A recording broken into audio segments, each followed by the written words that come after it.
Hi there, welcome back to Not Another Budget. I'm Nicole and I'm attempting to cash budget my way out of debt and deal with several years of financial misbehaviour and navigate a period of financial uncertainty like many others are across the world today. And it's been going interestingly. As with all things financially, it doesn't ever seem to be smooth, does it? Thank you, first of all, for the outstanding response to my last video. I don't know why. It's probably, for me, what I feel like in terms of how I present and how I come across. For me, I feel like it was one of the worst ones that I've ever filmed because I could feel that I was basically fighting. I was running on the equivalent of like a battery that was flashing red, going, I'm going to eke every last drop, and I could literally feel like the brain fog coming in and the words disappearing, and I was forgetting what I wanted to say because I very much from an energy management perspective, and I may talk to you guys about what is exactly going on with me health wise and the implications kind of long term in terms of my earning potential in another video. I'm just trying to decide if I want to go down that route or not. I could just feel that like me sitting down to try and record a video in the evening which is what I did, the worst thing to do. But bizarrely, it hit 1,000 views within 14 hours. I don't know what it was, but thank you all so much Thank you and hello to the new subscribers that have come across and found me. My target this year is to hit 2,500 subscribers, so thank you. And to all of my returning viewers and existing subscribers, just thanks so much for your ongoing support and comments. They were wonderful, and thank you for peer pressuring me into setting me up a buy me a coffee link. So we're going to get a little bit of housekeeping out of the way. In the description box below, I have a Ko-fi coffee link. I have a buy me a coffee link. I guess some people just have their preferred favourites. I have my own store, which is notanotherbudget.com, which is where you can find physical and digital savings challenges that I've created my own, as well as some digital budgeting planners.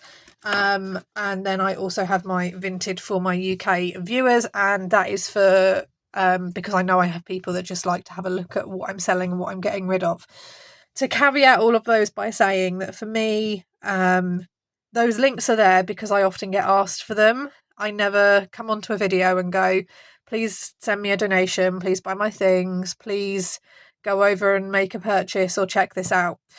For me, the fact that as someone who's monetized on YouTube, I just have to, in order to financially benefit from people watching my content, hit a £60 payout threshold where, and to be fair, me getting a video where I get 1,000 views really early on in the month means that I'm much more likely to hit that. So just people watching the content, let alone subscribing or liking or commenting, does its job for me. And I always feel really, really awkward because I didn't ever want to set up a budgeting channel with the intention of selling and asking for support. So if ever I'm a bit like, yes, okay, I find it really strange because for me, this was set up to be a record of accountability for me and a way of me trying to force myself to deal with my financial situation, because putting it out to strangers on the internet was far easier than speaking to people I knew in real life. And there are so many nuggets of wisdom to be gained and so many areas of support that are not financial from the budgeting community, that if you are finding yourself with me or with other fantastic budgeting channels for the first time, no question is too big or too small. And hopefully you can find information or support out there if you're in a bit of a sticky financial situation. Firstly, secondly, thirdly, anything that I say is not financial advice. It should not be taken as financial advice. It should not be something which you go ahead and go, I will absolutely do this because Nicole at Not Another Budget says that's what you should do. I'm not a qualified financial advisor, and you should go and speak to a professional with regards to your finances if that is the service that you are looking for. Any opinions I express today are purely my own, and they're also based on my own current financial situation, which I wanted to talk to you guys about now. So if you're new here, and I know I've got you new here, I am a single person household. So I'm fully responsible for all of the bills in a high cost of living area. My council tax is exceptionally high. My rent is exceptionally high, but because I have been in my property for 5 years this year, it means that it is actually lower, relatively speaking, to other properties in my area, because there is a tiny element of loyalty there from being a long-standing tenant. I am a teacher. I'm a first-year teacher, and in the last week of January, I came down with a very, very, very bad case of respiratory flu, which led to, and if you go back to that time, I was still trying to film videos, and you can hear it. If you'd seen me, you would have been shocked. It led to a severe deterioration in my asthma, resulting in multiple hospital visits, several asthma attacks, and a further diagnosis of a condition, which now means that I have been off work and not teaching. As a first year teacher in my first school, I've lost out basically the entirety of the spring term. And as a first year teacher, I only qualified for 25 days of full pay, of which I'd used some of those because I'd fractured my ankle last term. And I'm now down to half pay, and I only get 50 days of half pay, and that is going to run out at the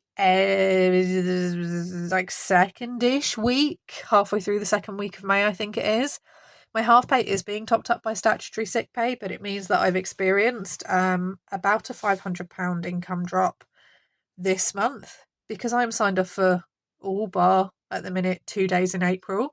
I will also experience a £500 income drop in May as well. On top of that, there was an income drop in February, which obviously covered March's wages.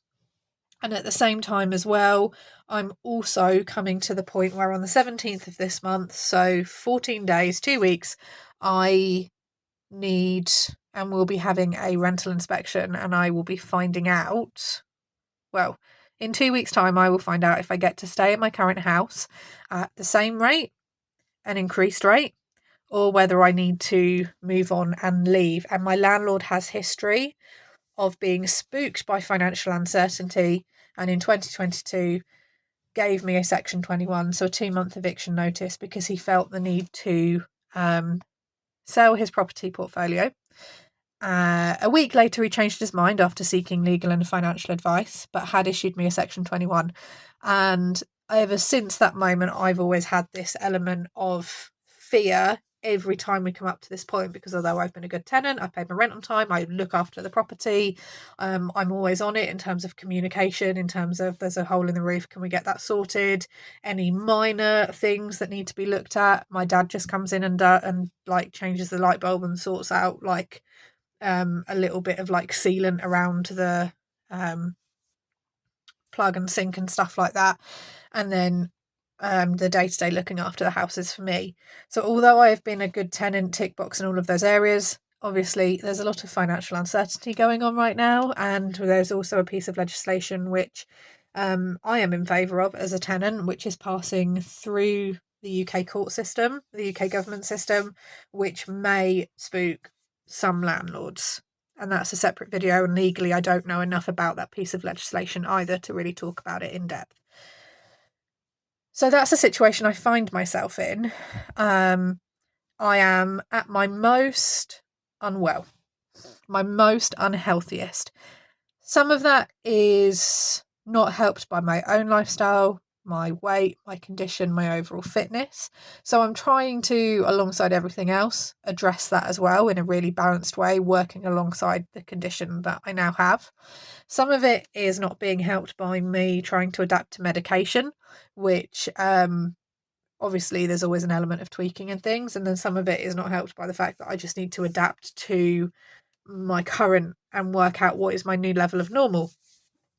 So all of this is coinciding with me at my most unfittest and my most unwell, where all I should be doing is diverting and directing my energy into recovery and well-being and like a strategy for what does this look like long term. So that's going on, but I can't really do that because my income is down and I'm not financially in a position to weather 2 months of a £500 shortfall, plus if I need to move, the costs associated with moving. So there's two things, and 10 minutes in, I'm finally going to tell you what today's video is about. There's two things that I'm doing where if you find yourself in a situation, you've been laid off, you've been given, if you're in America, 1 or 2 weeks notice because of your pay periods, you've been given your notice in the UK, you're experiencing a loss of hours or a lack of income, or you've been signed off sick and you don't qualify for half pay or full pay. These are some things that I'm doing, which if they are helpful to you, that is wonderful. Now, I don't have children. I do have an incredibly unwell cat who is costing me a significant amount of money each month in medication and vet's visits, which he's not insured for because of his health condition, so I'm paying out of pocket. And I rent my property. I own my car outright, and I, as a result of being a master's student for a short period of time, don't have to pay any council tax until the end of May.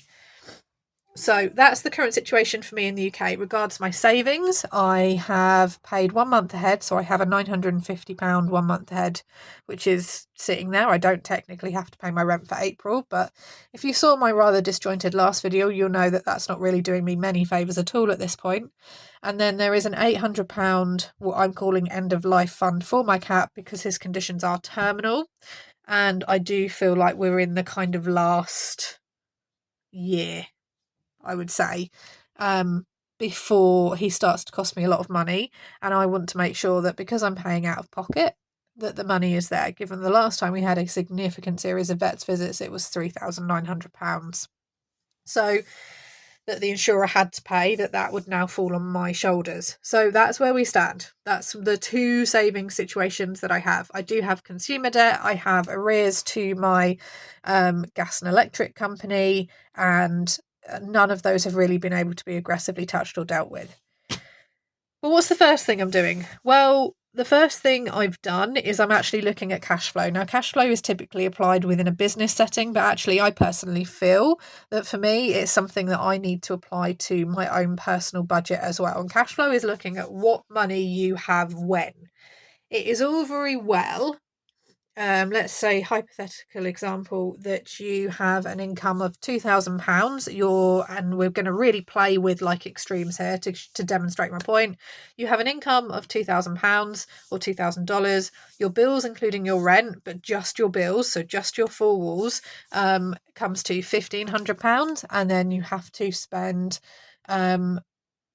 £300 paying off a debt payment, your standard debt payments, and then you've got £100 if you've got kids that you've got to pay out for in a school trip, and then all of a sudden you've got £100 left for everything else.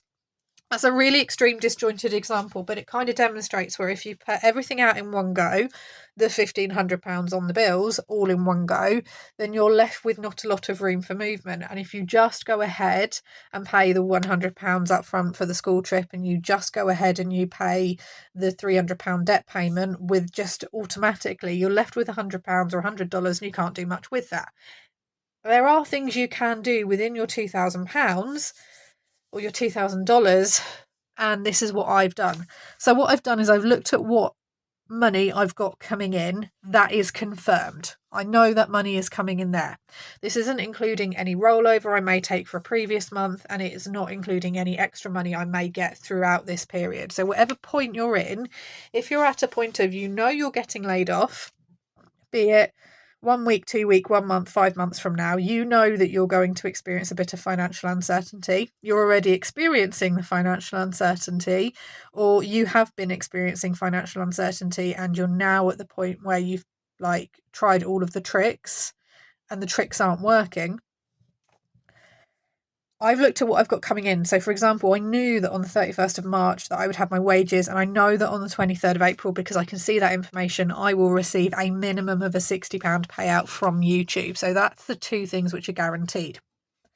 What I've then done is I've looked at what my bills are going out when. Now I try and weight all of my bills at the start of the month, because for a budgeter like me, who is not the best at tracking what money comes out when, and is not the best at reconciling receipts, and is a spendy person by nature, it is better for me personally to make sure that the important and the key stuff goes before I start doing anything else. However, if in the case of my confirmed income this month, I can't do all of those things, even like the essentials, what do I go ahead and do? So I've looked at what has to go out at a certain date. There's absolutely no room for negotiation. It's got to go then. And then I've looked at what can potentially go later or just has to be paid within that month.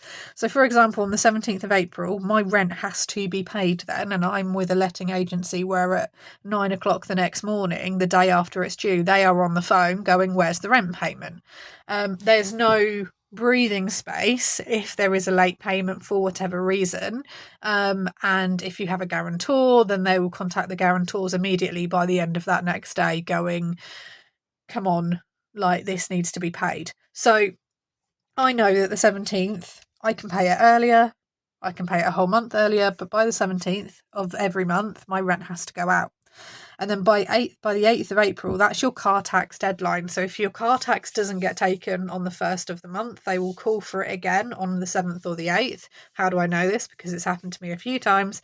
And if it doesn't get taken by the 7th or the 8th, it is cancelled with immediate effect. So if you miss that first payment for whatever reason, it has to go out by the 8th or your car isn't taxed. And in the UK, it's a legal requirement to have your car taxed. However, and this is where you need to kind of get on the phone and speak to people. And I say this as a millennial who does not answer the phone. Most companies will, if you ring and explain the situation you are in, give you a bit of breathing space. And that breathing space can be, yes, we will move your direct debit or your standing order payment to the end of the month. So it gives you a 4-week grace to find that money as well. Yes, we will absolutely give you a mortgage holiday. I know that obviously that comes with different examples and things. Like, we will give you a break on this. And in terms of if you are paying off debt, you would need to, in this situation, if I were doing this, call them and go, this is the situation. I'm in a financial crisis. I need to pause whatever payment plan, or I need a month's break. There are charities out there that will look at doing that for you. But again, I'm not a financial advisor and I'm not qualified to give you advice on debt at all. But there are support options out there if you are struggling, like communicating with debtors.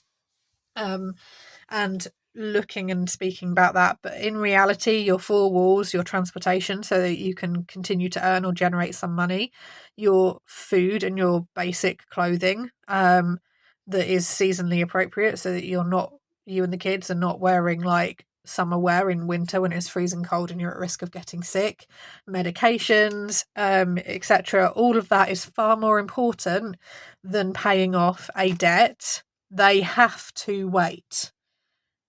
They have to wait. Certainly within the UK. So, for example, I know that by the 28th of April, I can pay my Wi-Fi, my mobile, my car insurance-ish. It's different for each provider. I can call them to pay later, or I can just not make the payment and make the payment by the 28th of April, and I won't receive any late fees or any like negative impact on my credit. But that's specific to my providers. But what that gives me is that 200 odd pounds. It gives me a bit of breathing space to play with that in case things pop up throughout the month. I'm not saying that I'm not going to pay these, but what I'm going to do is go, you are slightly less important right now than the really crucial things, which is my rent, my council tax, whatever.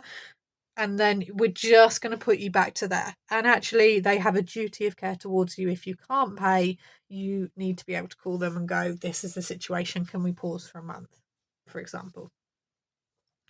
The next thing you should do, especially if this is happening like immediately, like I found out on the 31st of the day I got paid that my wages for May would also be down £500 because I was signed off for the entirety of April, where for me, I was planning and labouring under the rather foolish assumption that I would actually be able to get my earnings back up through work, through employment, because I thought I would be better, and I'm not. So what you should go ahead next to do is look at what pre-booked, prepaid or committed activities that are going ahead that you cannot get out of.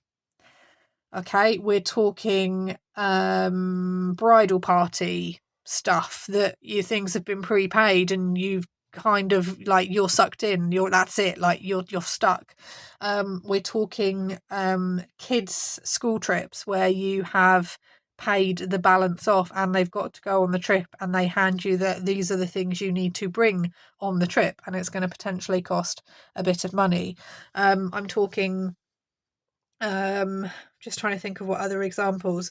Someone is taking you out for a perfect example. You're going to a concert, you've gone halves on tickets, and that date is here. You've pre-bought your tickets.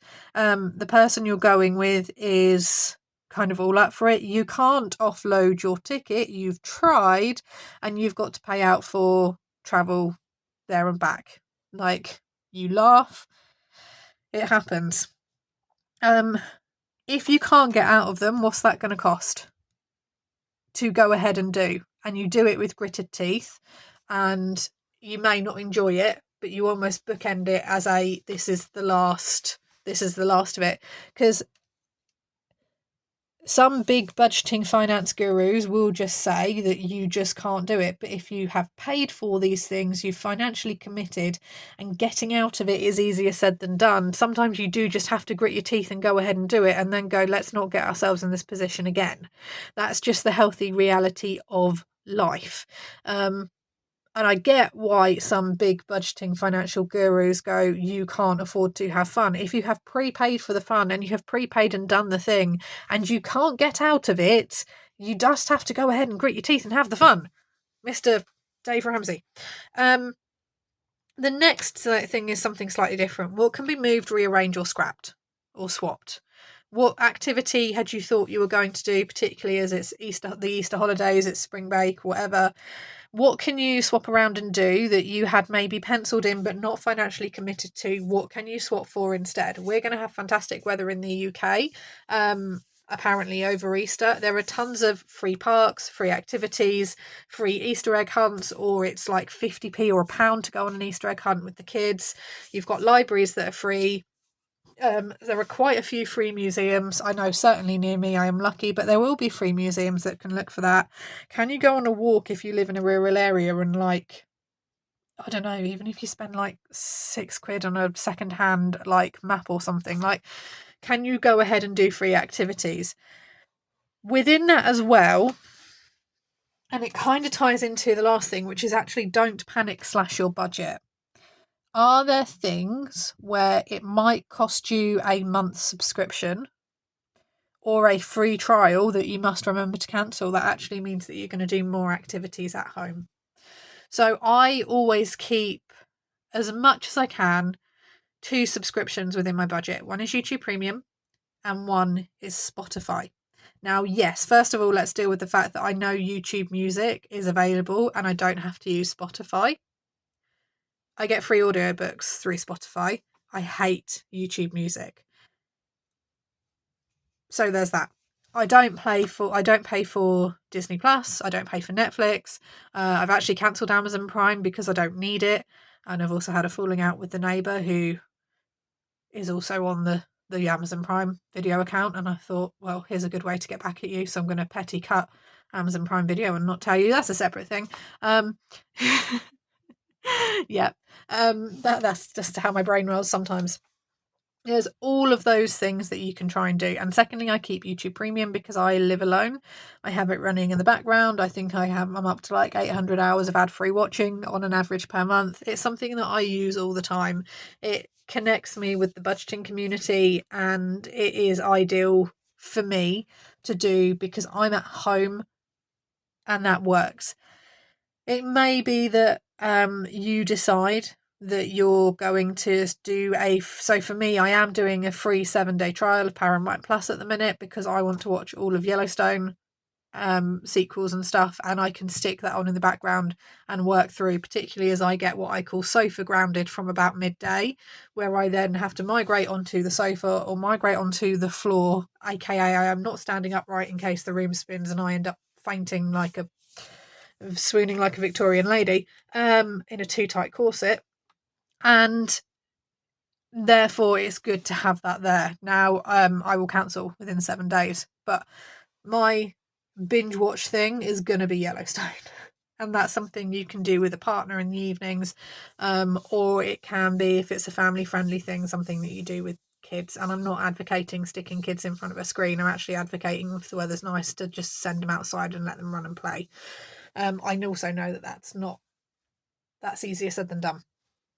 But do not go through and panic slash your budget and go, I need to cut everything. Everything's costing me so much money. Oh gosh, no.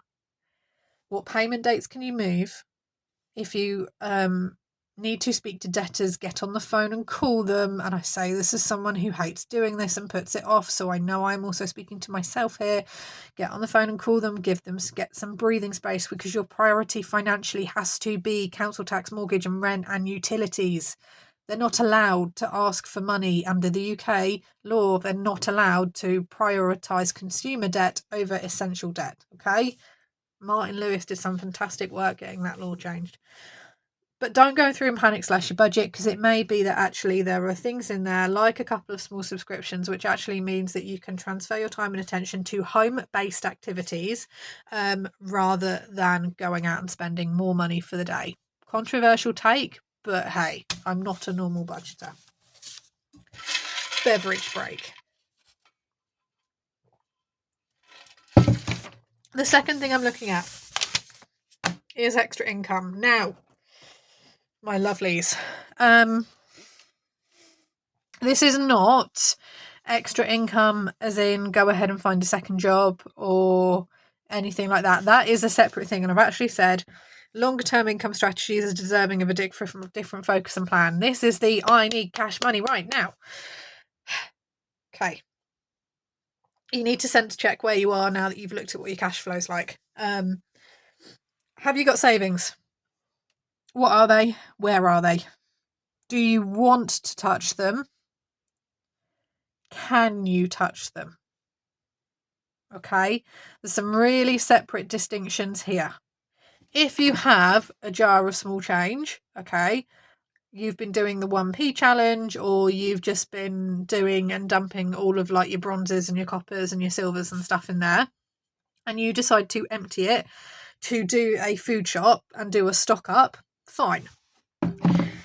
If you have got money locked away, so the money for my cat is with my mum so that I don't spend it, because realistically when it all goes to put and I'm there sobbing in the vets because the time has come, she's going to be the person handling the money, and it's just easier if she's got it already so that I don't have to faff around with sorting out transfers and whether it's cash or whether it's not.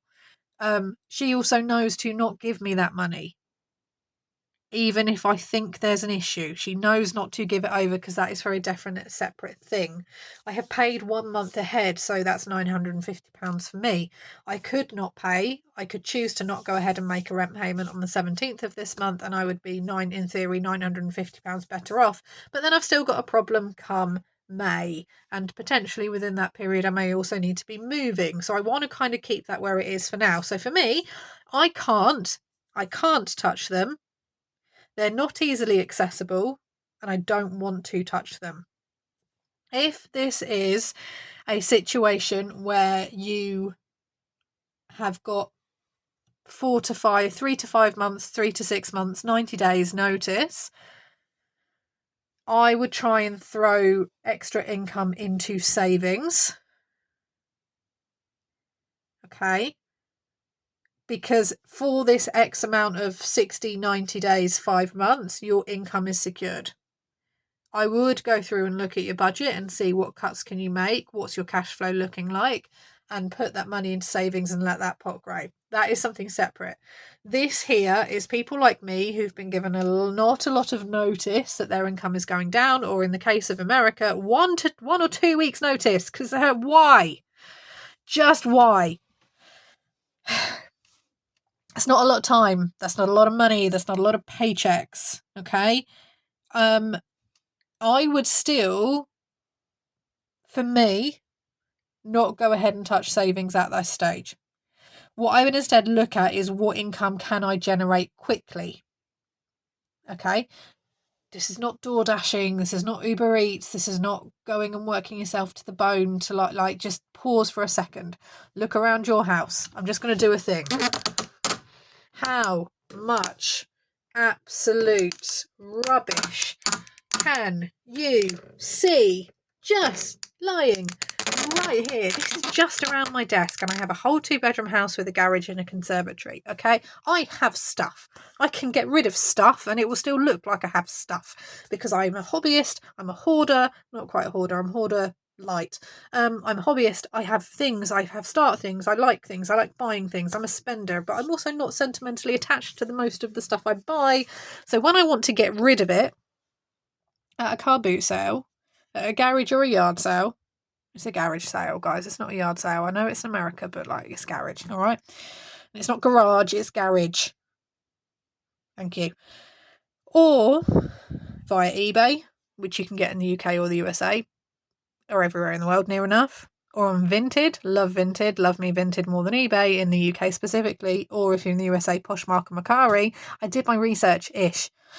Be thankful. Or you have basically a house clear out on Facebook Marketplace. It's what cash can you get quickly. If you have got 2 weeks, you know that in 2 weeks' time you're getting your last paycheck, and then that's it, because financially, what on earth is going on in the world right now? What can you get hold of? Yeah. I'm not saying sell all of your clothes and then we have an Emperor's New Clothes situations and you break a few laws. I'm saying, are you going to pick up and do that hobby that you hoarded things for, in my case, 10 years? Or are we just going to accept that it's not going to happen and let it go? Like the annoying song from Elsa. Yeah? There are a few, you do need to be strategic, okay? What are you selling? If you're going to use that item and you have a screaming child who's going to kick off because you've accidentally sold the blanket or the stuffy or the plushie that they haven't loved for 6 months and now all of a sudden they do, and your world is not ever going to know peace, don't do that, because you'll end up having to rebuy it back at double the price. Okay, if it's a hobby which you can indulge in, that you're all of a sudden going to have time in your plan, you bought the cross stitching, you bought the 5D diamond painting, you bought the paints, I nearly did a swear then, I was good, and you realise you're going to have time in your hands, why don't you take up the hobby and do it anyway if it means you're not going to go out and spend money? That's something you need to be strategic about as well.